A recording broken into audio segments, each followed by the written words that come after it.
Brasil. O nome já carrega um peso, uma promessa, uma ideia que a gente teima em não abandonar, mesmo quando ela tropeça, cai e levanta com a roupa suja de lama política. Este é o retrato de um país que insiste em se reinventar, mas sempre parece encontrar um jeito de voltar ao mesmo lugar. E hoje, o roteiro do nosso drama nacional tem capítulos escritos no Supremo Tribunal Federal, no Tribunal Superior Eleitoral e até nas conversas diplomáticas de Brasília a Washington. É uma história de poder, vaidade e ironia, porque o Brasil nunca deixa faltar ironia. Nosso primeiro ato se passa lá no alto, nas togas pretas do Supremo. Um grupo de ministros, homens e mulheres incumbidos de zelar pela Constituição, decide revisitar um tema que parecia enterrado: o nepotismo. Sim, aquele velho e conhecido fantasma das prefeituras de interior, nas secretarias cheias de primos e cunhados, agora volta ao debate como quem pede passagem elegante por um salão nobre. Dessa vez, o STF formou maioria para permitir que políticos nomeiem parentes em cargos de confiança. Desde que, vejam só, o parente seja tecnicamente qualificado. E o Brasil respira fundo. Porque todo brasileiro sabe que nada é mais técnico do que o coração de uma mãe, o currículo de um sobrinho ou o diploma moral de um genro. A justificativa soa bonita no papel. É preciso avaliar caso a caso. Não se pode impedir o talento apenas por laços familiares. Mas a ironia grita das entrelinhas. Afinal, quantos brasileiros, anônimos, sem o sobrenome certo, esperam uma chance de servir ao país e jamais serão lembrados? É curioso, quando se trata de rigidez fiscal, o Estado é de ferro. Quando é para permitir um parente no gabinete, o Estado é de coração mole. E o patriota que ainda acredita em mérito engole seco, segura o hino na garganta e pergunta: é por isso que lutei? É por isso que pago imposto? Ah, Brasil, sempre pronto para dar mais uma chance aos mesmos rostos. Talvez seja uma nova forma de inclusão social, incluir os parentes na folha de pagamento.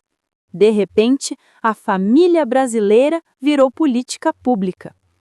E no meio do riso nervoso, há um aperto no peito, porque sabemos que esse tipo de brecha não se fecha sozinha.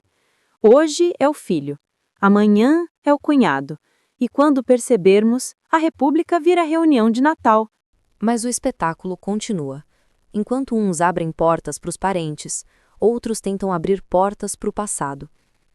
Em outra sala do Supremo, uma nova batalha se desenrola.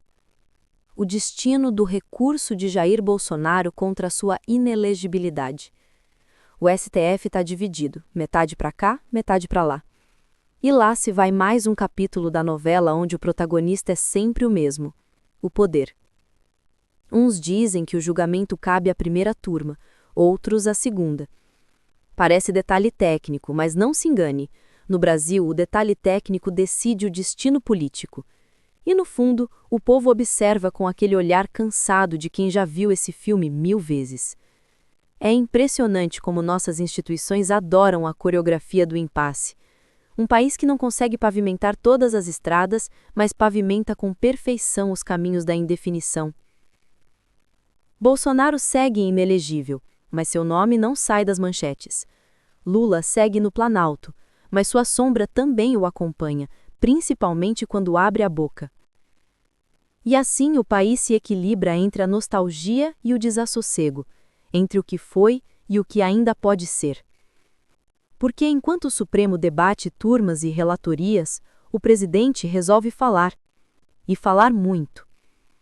Recentemente, Lula deu declarações sobre a guerra de Israel e Hamas, comparando ações israelenses a genocídios. A fala ecoou até Washington, onde o governo de Trump, parceiro estratégico do Brasil, franziu o senho. Lá fora, diplomatas se remexeram em poltronas de couro. Aqui dentro, analistas políticos sentiram o arrepio da ironia. O mesmo Lula que tenta reconstruir pontes econômicas com os Estados Unidos arrisca-se a incendiá-las com uma frase. Mas Lula é um político experiente, e talvez esse seja o problema. Ele sabe que cada frase tem peso, e mesmo assim, escolhe palavras como quem lança pedras no lago, só para ver até onde as ondas chegam. O patriota que ama o Brasil, mas teme pelo futuro, observa e pensa: meu Deus, será que é tão difícil entender que diplomacia não é palanque? E, entanto, essa é a essência da nossa política, uma eterna mistura de ego e improviso. Aqui, o improviso é tão institucionalizado que às vezes parece artigo da Constituição. Enquanto isso, o TSE decide arquivar o inquérito contra Bolsonaro sobre as urnas eletrônicas. Depois de anos de investigações, de lives polêmicas, de coletivas inflamadas, chega-se à conclusão de que não há novos elementos. Processo encerrado. Fim de linha. O país respira, alguns comemoram, outros se indignam. Mas o que fica é a sensação de que a justiça brasileira tem o mesmo problema de um relógio velho. Às vezes anda, às vezes para, mas nunca está no mesmo horário da rua.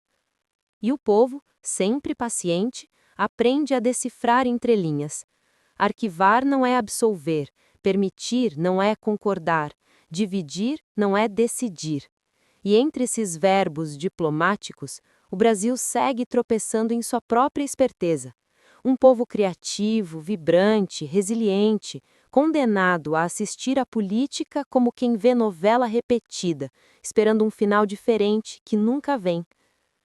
Mas não é hora de desistir, porque o amor à pátria não se mede pela ingenuidade, e sim pela persistência. Amar o Brasil é continuar cobrando mesmo quando parece inútil. É levantar a bandeira não para esconder a vergonha, mas para lembrar que ainda temos uma. E é por isso que é tão importante falar. E falar com emoção, com ironia, com verdade. Voltemos ao STF. A cena do nepotismo é quase uma alegoria. Enquanto ministros discutem sobre mérito familiar, o país enfrenta filas no SUS, escolas sem teto e uma economia que cambaleia entre promessas e impostos. Mas é claro, o problema nacional é saber se o filho do prefeito pode ou não ser secretário. É a tal da prioridade invertida, discutir o acessório enquanto o essencial se desmancha. E o patriota, esse ser teimoso que ainda acredita, morde o lábio e pensa: a meritocracia só vale para o pobre, não é? A ironia é que o Supremo, ao decidir sobre nepotismo, diz querer evitar injustiças. Mas injustiça mesmo é ver o jovem brasileiro, cheio de diploma e esperança, sendo derrotado não por incompetência, mas por sobrenome.